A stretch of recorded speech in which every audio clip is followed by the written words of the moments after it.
I'd like to say welcome from, on the behalf, I should say, of CSPR, Climate Science and Policy Research Center. I'm the director of the center, and my name's Julie Wilk. I would like to say especially a big thanks to people and welcome to people from abroad, but for all that came here today. So of course, we're very happy that you're here to help us celebrate our 10-year anniversary. We started as a collaboration between SMHI, that's the Swedish Meteorological and Hydrological Institute. We started in 2004, so this year we're of course celebrating the 10 years. We've had an exciting week. We've had on Monday, we had the master's students had prepared in our program Masters for Sustainable Development. They prepared posters. They're sitting up there. Yay. We had on posters on low emission development strategies. So we had an exhibition of that. Then on Tuesday, we had climate change and urban planning. We met people from the municipality, also planners and politicians. So we had a workshop on Tuesday. Yesterday, there was an internal workshop on the handbook for climate governance. We were also at SMHI, a group of us. We signed the new agreement for the next 10 years between SMHI and CSPR, so we can look forward to new collaboration. We talked about interesting things coming up. SMHI is the new IPCC focal point in Sweden. It hosts now the National Knowledge Center on Adaptation. So we see many new platforms and interfaces to work forward in collaboration. So we're excited about that. And of course, today we have our Jubilee Symposium. So that will also be a very exciting event. I would also just like to say a couple words about us as a center. As you've heard, we've been in existence 10 years. I think it's been a very exciting time. Welcome. We've started as, and we still are, a multidisciplinary center. We are a very small group. We've grown now to around 30 researchers from PhD to more senior. But I think we're a very diverse group, and for me, it's a very, very fun place to go every morning that I go there. Very nice group. We have 4 areas of research. We work within knowledge and communication. We have climate policy and I'm losing it, sustainable development. We have vulnerability and adaptation, and we have land use and energy. So very number of diverse areas. So yeah, I think we're a small group, but very diverse and very active and very productive. So I've really enjoyed working here all these years. So I think I'm going to stop there. And I want to say, before I leave the platform, I want to say a special thanks to Eva. She's been like a brain, whatever you call it, brainchild, or I don't know if that's a good name. But anyway, she's been very instrumental in initiating all of the activities we've had this week. So great thanks. So, thank you. All right. Well, I too would like to take this opportunity to welcome you all to this Jubilee Symposium. So I'm Eva Löfbrand, and I will act as chair during this morning's session. I'm also affiliated with the Tema department here at Linköping University and the CSPR, where I've been based since 2008. Just a little personal reflection. In practice, I've been affiliated with the center since its very beginning. I was a young doctoral student that had the opportunity to participate in a project application that paved the way for the decision in spring 2004 to set up an interdisciplinary center for climate science and policy research in collaboration between Linköping University and the Swedish Meteorological and Hydrological Institute. And since then, I've had the pleasure, and I fully agree with sort of Julie's statement here, to participate in the making of this dynamic environment and enjoy the fruitful and often unexpected conversations that happen when engaged scholars from different disciplinary backgrounds and analytical traditions come together and discuss and scrutinize shared topics. So it's been a joy. And I'm therefore very happy and proud to celebrate these past 10 years of achievements with all of you here today. And I very much look forward to the next 10 years of climate science and policy research. It's great to see so many familiar faces in the audience. I also would like to remind you that we welcome the participants who are joining us virtually through our webcast. The whole day will be filmed and made available for friends and colleagues who cannot join us here in this room today. We have made it possible for virtual participants to send in live comments through Twitter and email. Very exciting. So perhaps we'll hear from some of you out there, wherever you are, during the day. Now, we have a very exciting program ahead of us, as indicated by the title of our Jubilee Symposium. We will today discuss trends and directions in climate politics and governance, and we'll use the infamous UN climate meeting in Copenhagen in 2009 as the reference point for our discussions. And during the morning session, we'll primarily take stock of climate policy practice as it has evolved across multiple levels of governance since Copenhagen.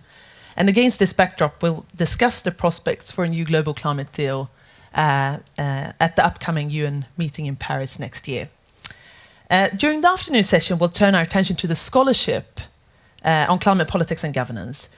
Where has research in this field taken us thus far? What are the major trends, achievements, and blind spots? And where should we be heading in the future? And I'm so pleased that we have such a prominent set of scholars with us here today who can help us to reflect upon these matters. The program is organized around 4 keynote talks and 2 roundtable debates. And I will not introduce all keynote speakers and roundtable panelists directly, but we'll do so as we move along in the program. But I will, however, introduce our first speaker, Robin Eckersley, who is professor in political science at the University of Melbourne in Australia. Robin is, I am sure, well known to many of you for her important work on and theorizations of the Green State. But she has in recent years also offered really valuable insights on the failure and prospects of global climate politics and governance. And it's on that theme that Robin will speak to us today. So we're very proud to have you here and look forward to your input, Robin. So the floor is yours.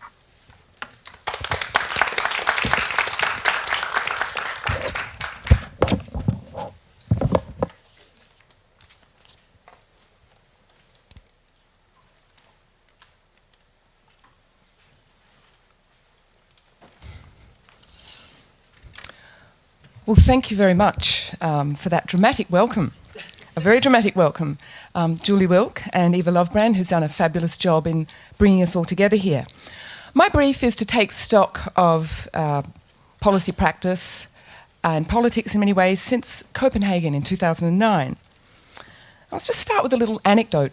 When President Nixon asked the former President Nixon, former Chinese Prime Minister Zhou Enlao, whether he thought the French Revolution was a success, he said it was too soon to tell. I think if seasoned observers were asked whether the international climate regime was a success, they would have to answer it is too soon to tell. But I don't think they'd say we need to wait for more than 2 centuries to find out the answer to that question. In fact, I think we'll probably have a pretty good idea by 2020, if not 2015. Since the first IPCC assessment report came out in 1990, worldwide carbon emissions have increased by 45%. Now, we might say they might have increased further than that were it not for the efforts we've made thus far, but that's cold comfort. So what I want to do to respond to my brief is briefly look at developments in climate multilateralism, focusing on the primary negotiations. I want to have a very quick look at some of the advances and retreats at the national policy level. I then want to zoom out and look at the broader climate regime complex and assess some of those developments. Now, I will not have time to do that in any comprehensive way, so I'll simply look at the worst and best cases. And then I'll finish by suggesting perhaps we need to think about a new Plan B or a supplementary Plan A. Okay, so we'll start with the developments. Well, what's happened since 2009? Most importantly, there's been a new assessment report by the IPCC. It said that the warming of the climate system is unequivocal, and since the 1950s, many of the observed changes are unprecedented over decades to millennia. But what I've noticed so far is it's had nothing like the political impact of the 4th assessment report. It hasn't really been very galvanising. Maybe not yet. Maybe it's too soon, it's not all out. But that's one observation. The second one is mitigation ambition. We all know that if we add up the Copenhagen pledges and assume that they're fully implemented, that we could still be heading to a world of 3.5 to 4 degrees by century's end. But since Copenhagen, there's been no increase in mitigation ambition by the major emitters. So we're still hovering and stalling.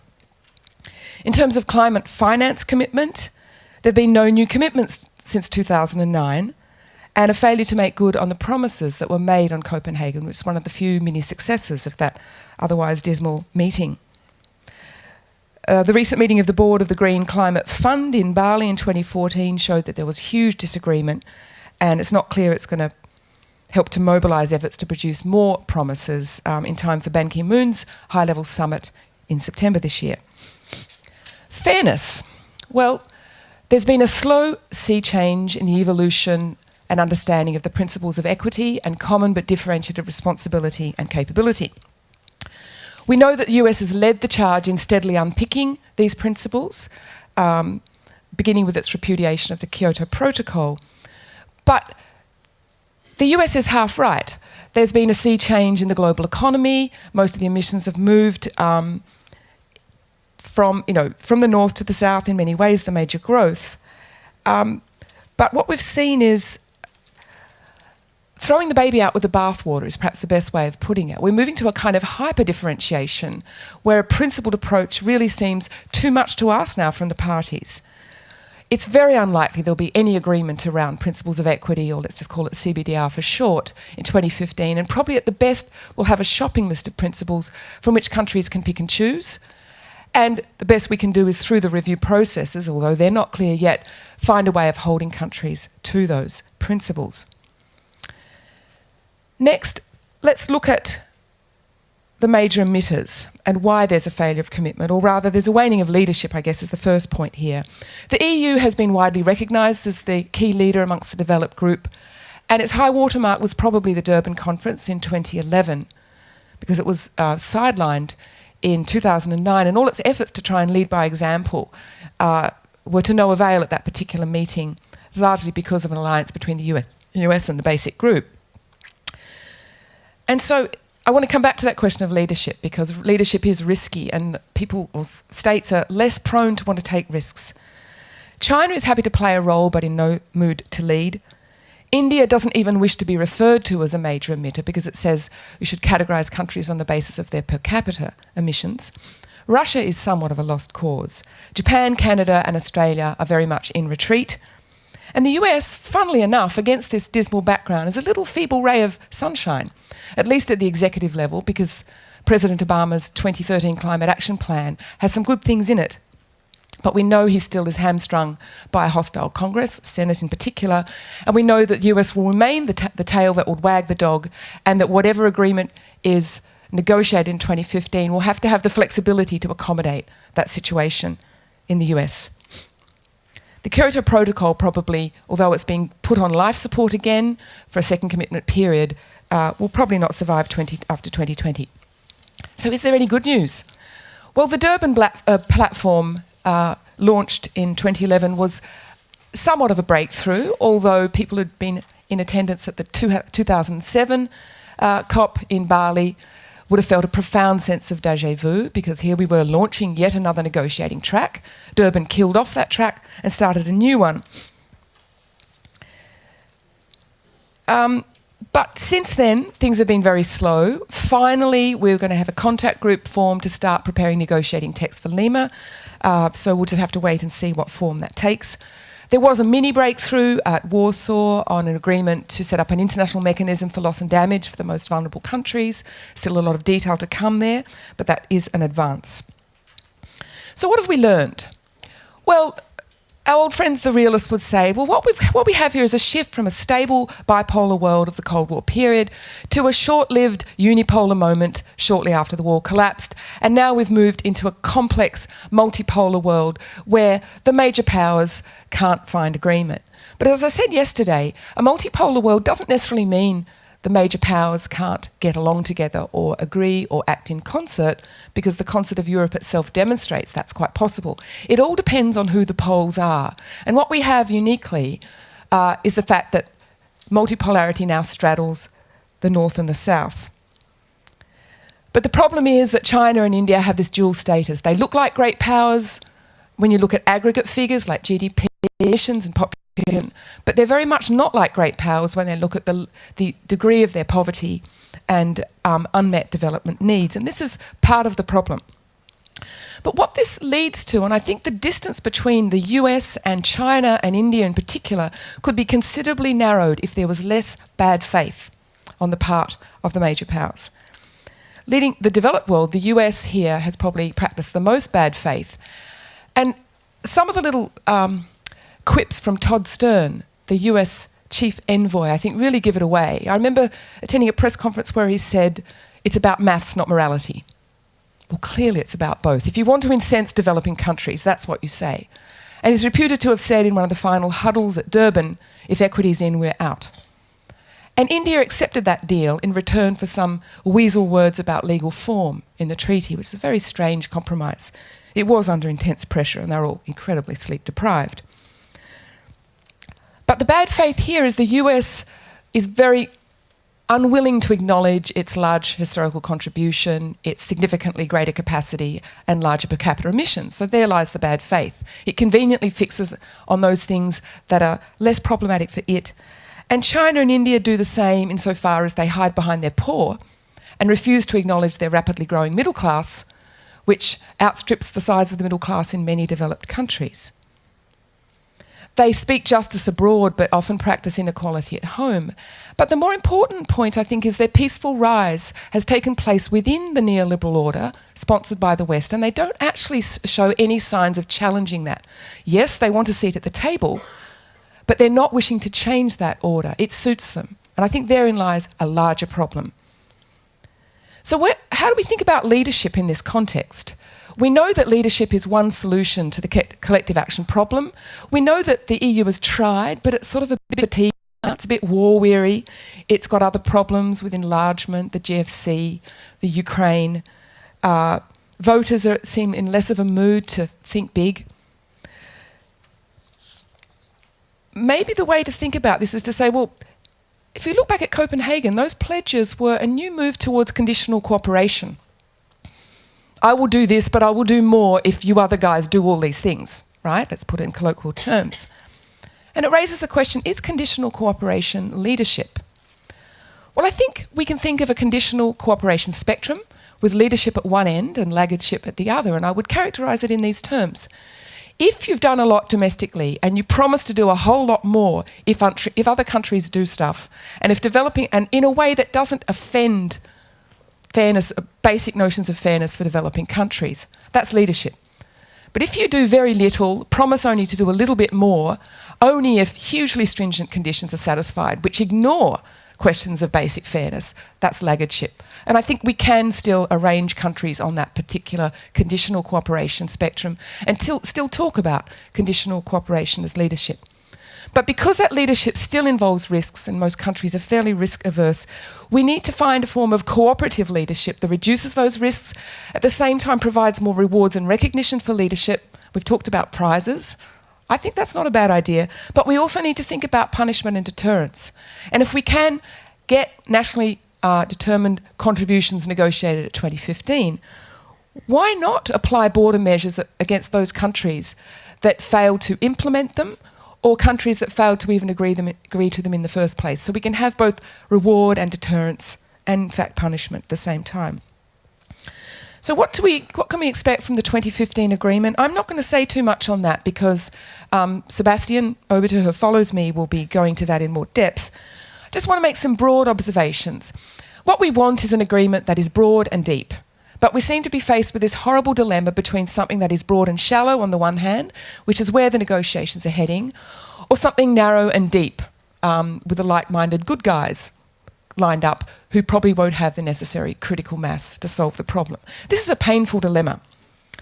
There is much talk about minilateralism and clubs and so forth amongst various permutations of the major emitters. It's not necessarily a bad thing, but it's not a particularly good thing, because clubs tend to be both narrow and shallow, which is even worse than the two tensions I just referred to.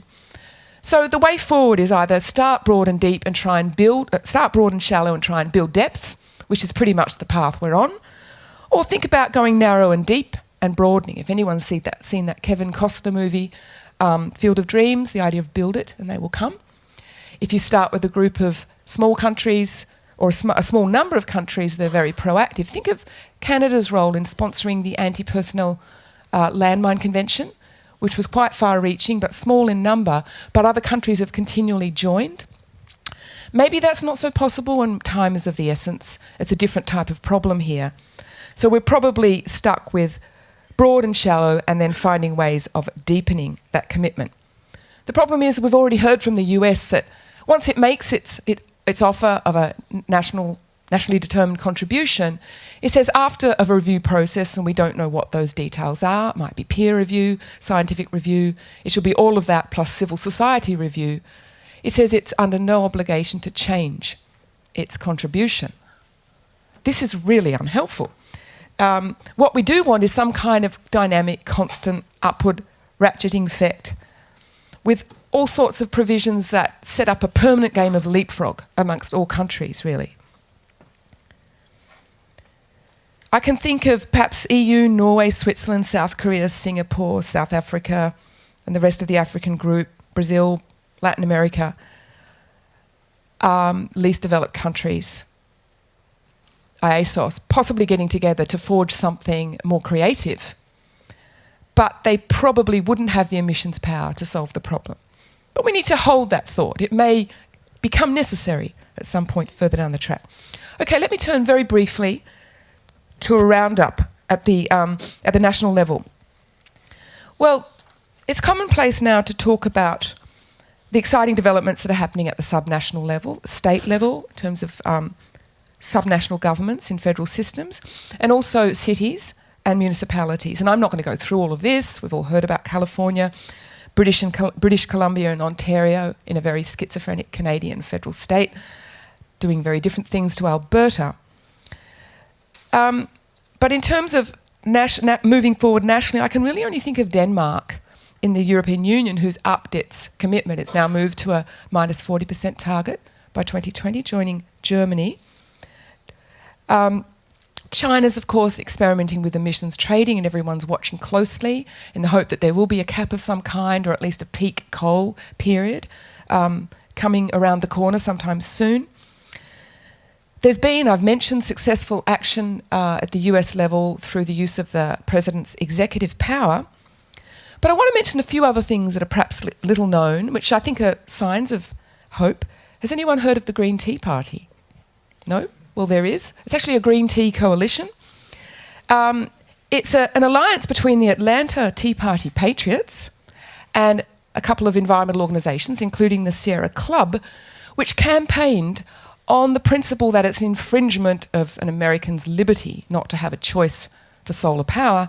And they effectively got a Republican-dominated, the Atlanta-based Georgia Power Company to vote to expand the use of solar power in that very red state. So, and this was despite a massive propaganda campaign run by the Koch brothers. So, yes, there are some interesting things happening at the local level. There's a growing green evangelical movement. There's a website called What Would Jesus Drive? Have you heard of the story of Greensburg in Kansas that was flattened by a tornado, a very Republican-dominated city? They rebuilt to platinum building standards, and they're now a showcase, and they're getting a lot of income from tourism, doing tours of their particular platinum-built city. So there's lots of things like this happening around the landscape. But there is bad news. Germany's Energiewende seems to be slowing down a little. There's a change in a mood there. They feel they've done too much heavy lifting for too long. There is still pervasive denialism concentrated in the Anglosphere. And it's an interesting puzzle why that should be the case. We know it started in the US, so there's one answer. But why did it spread to other English-speaking countries? Perhaps those who read and speak English, read the blogosphere, pick this up. That seems too thin an explanation. There's a research topic. We have a lot of members of the umbrella group moving backwards, Canada, Australia. Bruno Latour, the famous anthropologist, gave a lecture in Paris recently saying that Australia is sleepwalking into catastrophe. the Tony Abbott government is trying to demolish every single element of the Green Energy Future package enacted by the previous Gillard-Rudd government, including the interim price on carbon, the emissions trading scheme, the Clean Energy Finance Corporation, the Climate Change Commission, the Climate Change Authority. They've abolished the Minister for Science. They've abolished the Ministry for Climate Change. It's all rolled into the Environment Ministry. That's just for starters. They haven't got it through because they don't control the upper house, but they will probably by July 2015. But the strange party that holds the balance of power there, the Palmer United Party, said they'll only pass this package if they retrospectively can pay back all their carbon tax, because he's a billionaire with huge coal interests. This is where Australian politics is at the moment. India is hurtling down a coal path. Everyone's been fixated on China, but India's soon going to overtake China as the most populous country in the world. And unlike China, which does have a 5-year plan at the moment, which is much greener than previous plans, India is hurtling down a coal path. One of the major importers, and it has coal supplies as well. So I think we should be thinking a lot more about India. If we can stop India or find ways of helping India go down that coal path, or if we don't do that, I think it's game over. Carbon markets, another final point in this general policy wrap-up at the national level, have proved not to be the white knight that we all hoped. We know the evidence is a little mixed here. There's good news and bad news, but overall it's been a disappointment. And this is a sequel to the big points I want to finish with soon. Okay, broader developments in the climate regime complex. Again, I said I can't do a full tour here, so I'm going to pick out what I personally consider to be the worst and the best developments. The worst is a relationship between the trading regime and the climate regime. I mean, think of the sequence historically of how these regimes evolved. The WTO came into being in 1995, several years after the UNFCCC had been negotiated. What has it done to assist the UNFCCC when you have pretty much the same negotiators? Well, I would say precious little. We know that greenhouse gases do not fit in the environmental Kuznets curve. That is, they don't decline with rising incomes. They keep going up. But we have a problem at the moment with border taxes, the idea of border tariffs, to try and level the playing field because they offend the principles of common differentiated responsibility. And we know China and India would react vehemently against them.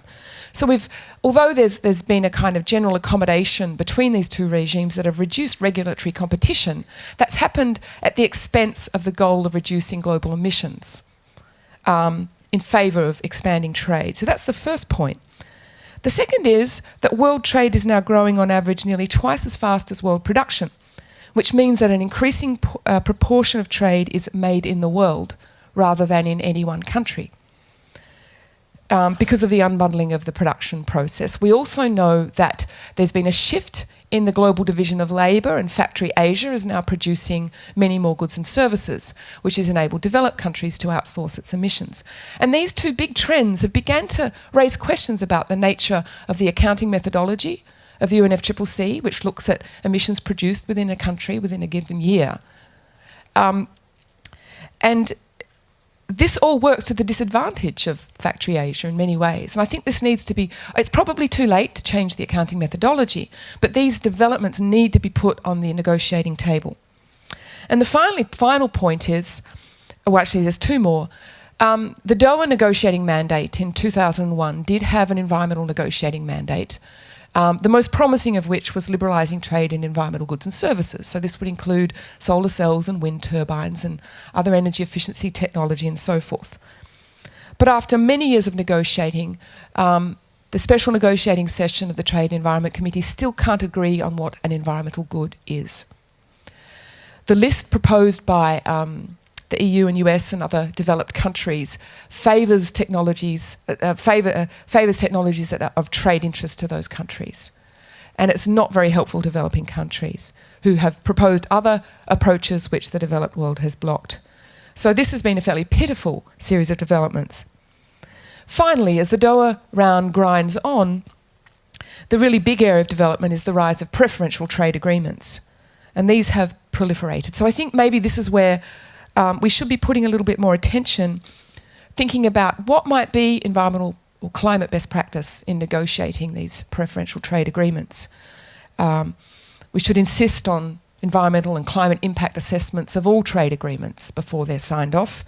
And we should think of other ways of developing codes of best practice, because this is where the main game is now. Okay, so what is the best development in the broader climate regime complex? And I'm thinking of this really broadly at the international, national, local level. Well, I would say it's the anti-fossil fuel movement. This has many dimensions to it. It began with a fairly modest call for a phase-out in fossil fuel subsidies. Not much has happened. It's a no-brainer, but it's an important initial prong in this movement. But it's really kicked off since 2009. It now includes grassroots opposition to close down old coal-fired plants and opposition to the opening of new coal fields and new coal-fired plants, particularly open-cut mining, but also coal seam gas exploration and development with the Lock the Gate movement. There's also been campaigns in Australia and elsewhere for a unilateral gradual phase-out of fossil fuel exports. You can imagine how that goes down politically. And finally, and perhaps the most interesting one, is the fossil fuel divestment movement. Now, this is a very broad movement that includes environmental NGOs, researchers, scientific and social scientific, local movements, and a range of new alliances between banks, pension funds, sovereign wealth funds, universities, states, and international organisations, including, more recently, the World Bank Group. This is a profound movement that is fundamentally attacking the social licence to operate of fossil fuel companies. And the post-Copenhagen movement, or this post-Copenhagen phase of this movement, really has its roots in a landmark publication, 2009, the lead author of which was Malte Menshausen. He's a climatologist at the Potsdam Institute for Climate Impact, but he's now at the Energy Institute at the University of Melbourne. And he found that the current rate of fossil fuel use, dangerous warming, would surpass the 2-degree limit, and we could hit this in as few as 11 years. So the idea of unburnable carbon was born, and it very quickly took off. Environmentalist Bill McKibben wrote that famous Rolling Stone article and started a campaign, switched his campaign to focus on this. It's provided the basis for the London-based Climate Action Tracker to produce a couple of reports on the carbon bubble and the serious risk of stranded fossil fuel assets. It's now launching a new research series to identify the highest cost, highest risk projects in the oil, coal and gas sectors, to be launched yesterday, as a matter of fact. And it's now been captured in the latest IPCC report as well. They're now talking about this unburnable carbon concept. And yet, as recently as 2010, the World Bank spent $12 billion, a third of its energy budget, on fossil fuel power plants. And in response to criticism back in that year, the President, Jim Yong Kim, defended the bank's position as alleviating poverty. Yet, in Obama's Climate Action Plan in 2013, he included an end to American public financing of coal-fired plants abroad, and the World Bank Board has now voted to stop doing that as well, except in rare circumstances. So this is something that's really, really starting to gather momentum. The US has now been joined by the UK, the Netherlands, along with the World Bank Group, the European Investment Bank, the European Bank for Reconstruction and Development, France, Denmark, Norway, Sweden, Finland and Iceland, in a kind of divestment movement. Interestingly, the German Development Bank has declined to join. I could go on and on. I'll finish this with one more story. There's a group of Australian NGOs which includes 350.org, Greenpeace, the Wilderness Society, plus a group of traditional owners of the land,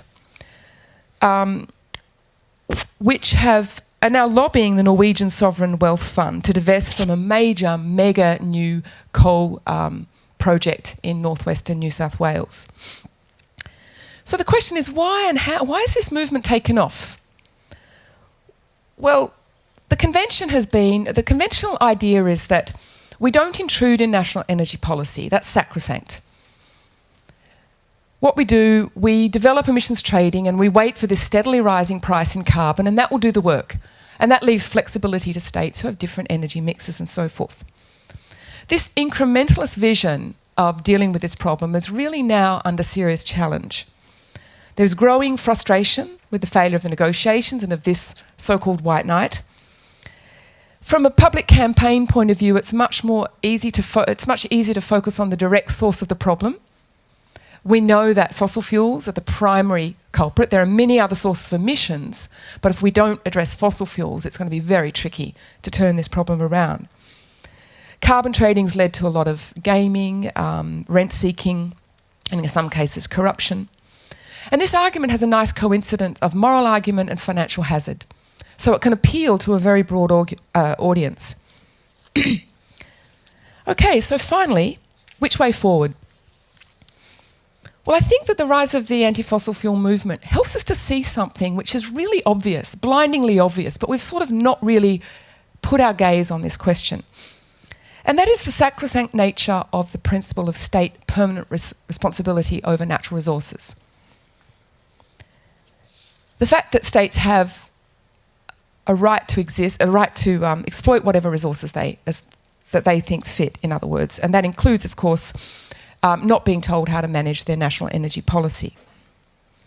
But in the 22 years since the UNFCCC was signed, investment and trade in fossil fuels has continued to grow, and the window of opportunity for really turning the problem around has narrowed.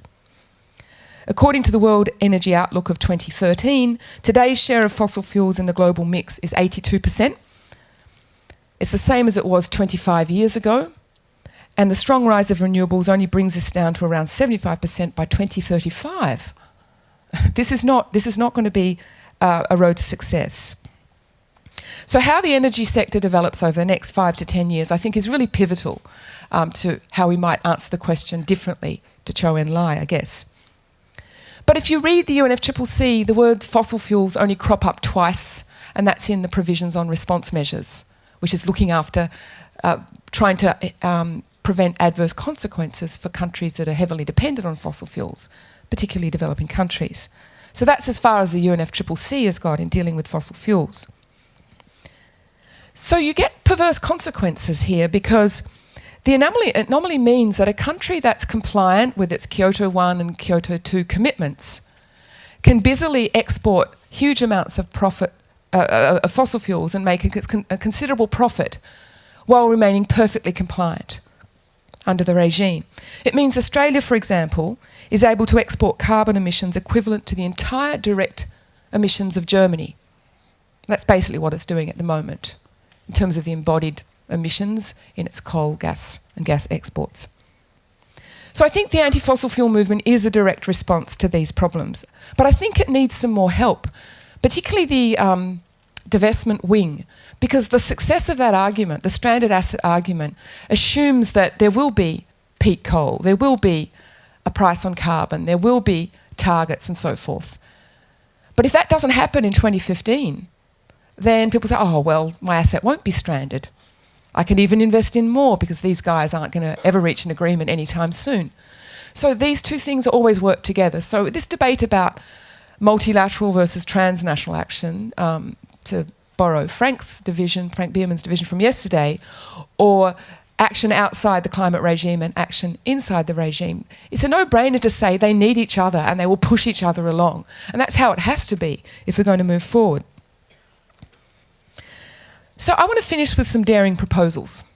And I'd like to focus on coal, which is the most abundant, the most carbon intensive and the most highly traded of the fossil fuels. And this is very much a view from Australia and the Asia-Pacific region, where there's a lot of fossil fuel trade. Australia, until recently, was the biggest coal exporter. It's actually Indonesia at the moment. We're number 2. The biggest buyers in the region are China, Taiwan and India. So Australia's in a really pivotal role, potentially could play a pivotal role in trying to address this problem. So there are possibilities here, and I think it's time to open a debate on what can happen multilaterally or regionally, minilaterally, bilaterally, or even unilaterally to try and help this movement. Let's start with a really far-out idea, a coal non-proliferation treaty. Right. If you think of a number of environmental treaties that have orchestrated the phase-out in the trade of environmentally dangerous substances, hazardous waste, dangerous chemicals, ozone depleting substances, and nuclear materials. I mean, the NPT is probably not the ideal treaty to use, but there is a kind of grand bargain there that the powers with nuclear weapons would try and reduce their stockpile in return for those that didn't have weapons, surrender the right of, or the opportunity of taking them up in return for peaceful access to civilian nuclear power.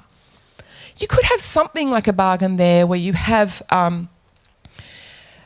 exporters only agreeing to export, say, coal, if the importers hitched it up to zero or negative emissions technologies, for example. Kind of like a safeguards agreement with something like the International Energy Agency, as distinct from the International Atomic Energy Agency, doing inspections. Just putting it out there as a crazy idea. I can think of all sorts of objections, but I don't have time, thankfully, to explore the ins and outs of this. But I think it's a debate we have to have. There are also possibilities. I mean, think of what the OPEC embargoes in the 1970s did to the price of oil and that big phases of in energy efficiency there. I mean, this is a wild idea, and I wouldn't actually ever recommend the kind of cold turkey that might be involved in this. But the small number of coal suppliers, if they were to get together and withhold supply, I mean, you can deal with the coal trade by increasing the price to a point where no one will buy it anymore. You can do that through a suppliers cartel, or else other ways in which the price becomes so low it's no longer economic to exploit it. But if the price is somewhere in the middle, we'll continue the coal trade. Regional and bilateral agreements are in many ways probably the most promising. And if you do the political economy of the coal trade in my region, the Asia-Pacific region, although Indonesia is the biggest exporter, it's got fairly limited supplies, and it might be prepared to talk about this because it needs to think about its own future. We know China is going to start to reduce its imports of coal as it approaches sort of a peak coal somewhere in the next 5 to 10 years, which should start to really worry Australian governments, Australian exporters. I can't see India interested at the moment. I can't see Australia interested at the moment, but you could possibly draw together some small cooperative arrangement as a pilot to start building momentum. Unilateral moratoria are very difficult to argue for all sorts of obvious reasons. Okay, so to conclude, I think what we're seeing here, on the one hand, with the rise of the anti-fossil fuel movement, is an attack on the social licence to operate of major fossil fuel producers and investors. So what I'm suggesting here is to start talking about complementary, multilateral, regional, bilateral arrangements that will begin to chip away at the state's permanent sovereignty over their natural resources, in particular fossil fuels. These are very early days and they're very mad-capped ideas, and they may not be even things that can be doable a long time down the track. But if things start to move or continue to move at the glacial pace at which they have been moving, I think we need to start thinking about backup plans.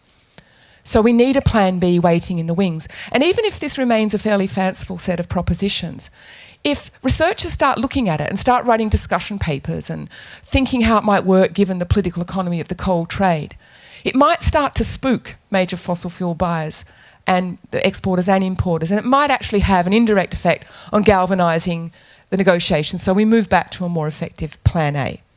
That at least is my hope and my suggestion. Thank you.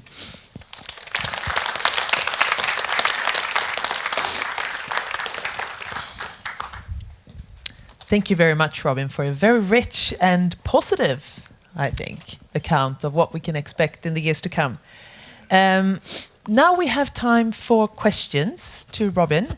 We'll have students who will pass around microphones in the audience. So just wave a hand if you would like to raise a question to Robin.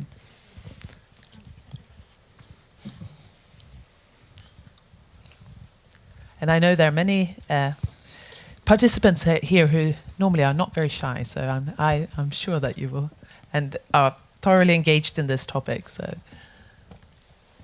here is one question, another one. So let's begin up here. Thanks. I thought it was a very interesting idea, the treaty idea amongst fossil fuel exporters. I'm wondering if you've looked at the sort of back of the envelope. What is the percentage of fossil fuel use or just coal use that's based on traded coal, and compared to what those exporters use domestically? Because you wouldn't want to have obviously perverse consequences where they basically increase their own use because they are controlling the market.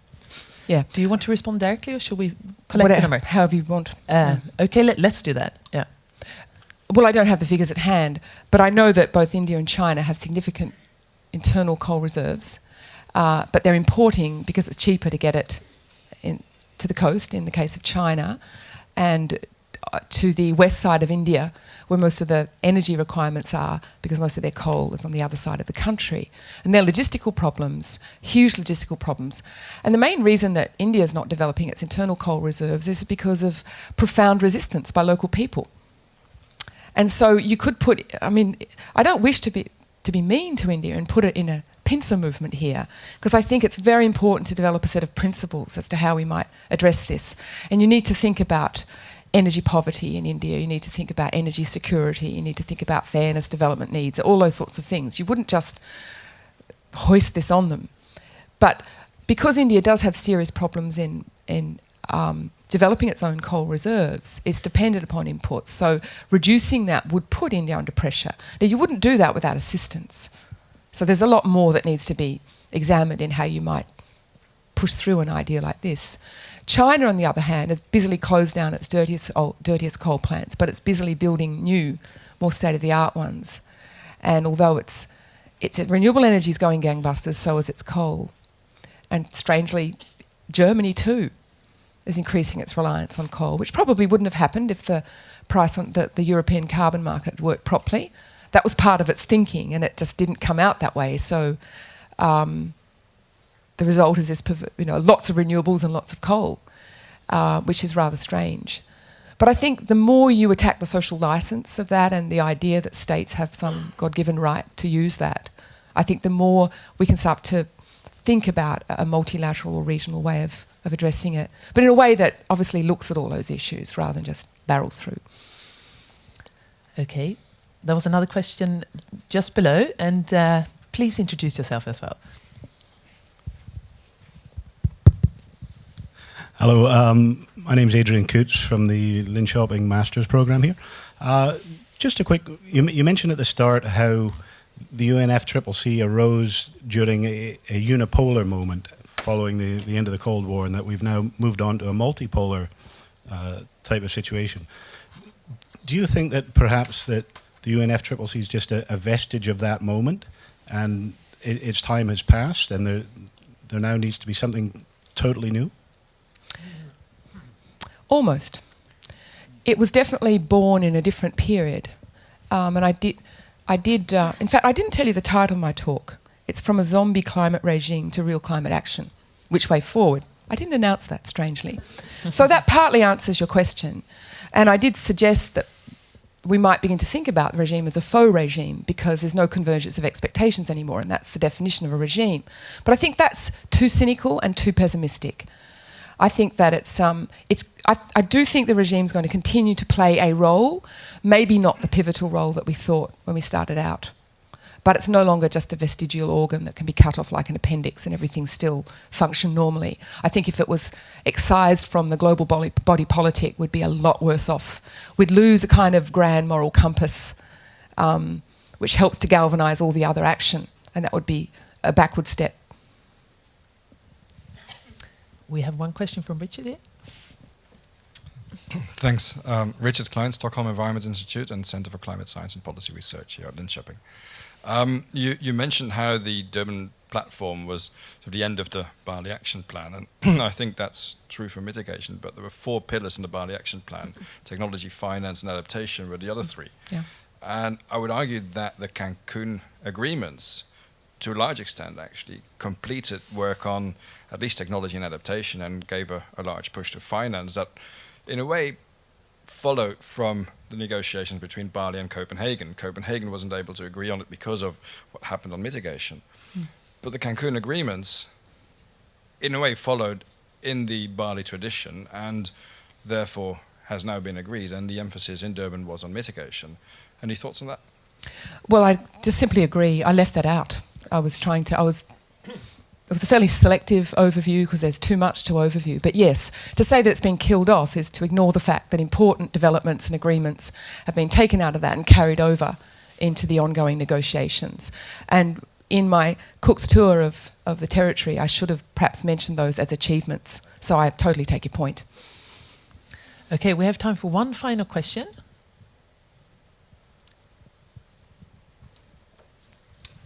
Thank you, Robin, for a very interesting talk. I'm Mikael Granberg from Karlstad University, the Center for Climate and Safety. And you briefly touched upon the local and regional level, and you talked mainly on civil society actors mobilizing and things like that. And I wonder if you could give me your view on how you perceive local government and regional government's role in this development. I mean, as forerunners or as bypassing the state and things like that.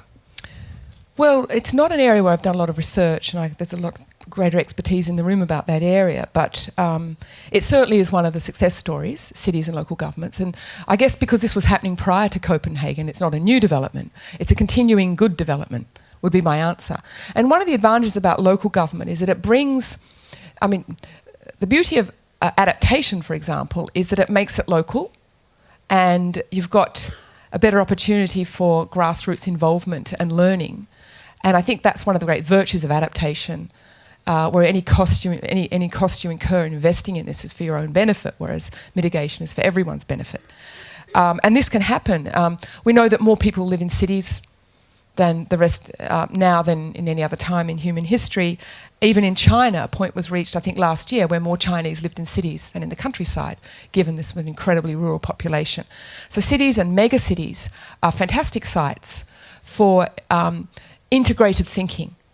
And we know the heat island effect in cities is going to be an increasing problem over time. So I think it's probably one of the better opportunities for galvanising public concern and public involvement. And we see it in building planning, legislation and transport, all sorts of issues.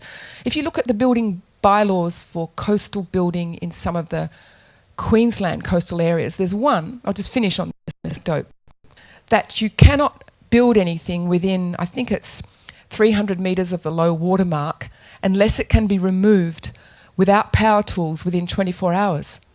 They're the new building regulations, right?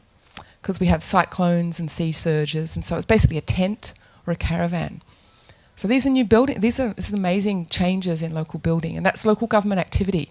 And just publicising that, people are going, whoa, because they're basically worried about liability. But yes, I think there's profound changes and opportunities at local levels. With those words, I think we should give Robin a big round of applause. And then, thank you very much.